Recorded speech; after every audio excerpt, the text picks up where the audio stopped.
کہ اے محبوب کہہ دیجئے ان کنتم تحبون اللہ، ان کنتم تحبون اللہ، کہ اگر تم اللہ کی مرضی چاہتے ہو،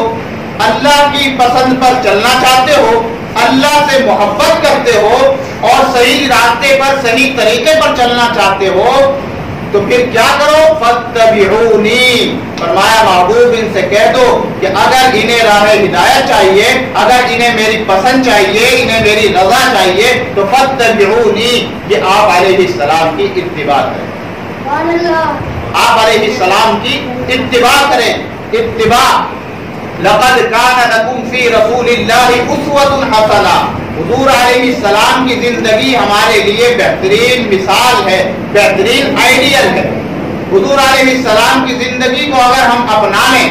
تو ہماری دنیا دین بن جائے گا اور ہماری طبیعت شریعت بن جائے گی، ہماری عادت انشاءاللہ عبادت بن جائے گی۔ ہم نے کھانا کھانا ہے، اگر کھانا حضور کی سنت کے مطابق سیدھے ہاتھ سے کھایا، بیٹھ کر کھایا، بسم اللہ پڑھ کے کھایا تو وہی کھانا ہمارے لیے عبادت بن جائے گا۔ ہم نے سونا تو ویسے ہی ہے،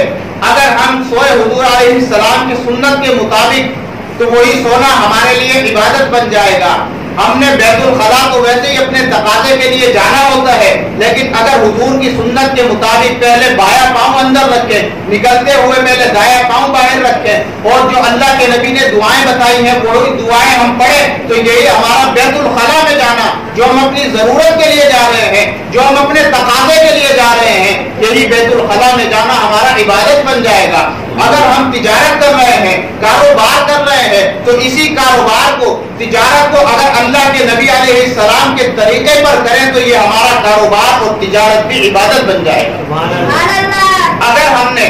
کوئی غمی کی تقریب کرنی ہے تو حضور علیہ السلام کے طریقے کو دیکھیں کہ آپ علیہ السلام غم میں کیا کرتے تھے، آپ کا طریقہ کیا ہوتا تھا، تو وہ ہماری غمی کی تقریب عبادت بن جائے گی۔ اگر ہم خوشی کے موقع پر، شادی بیاہ کے موقع پر حضور علیہ السلام کے طریقے کو، آپ علیہ السلام کی سنت کو سامنے رکھیں تو ہمارا یہ طریقہ اور ہمارا یہ شادی کی اور خوشی کی تقریب یہ بھی عبادت بن جائے گی۔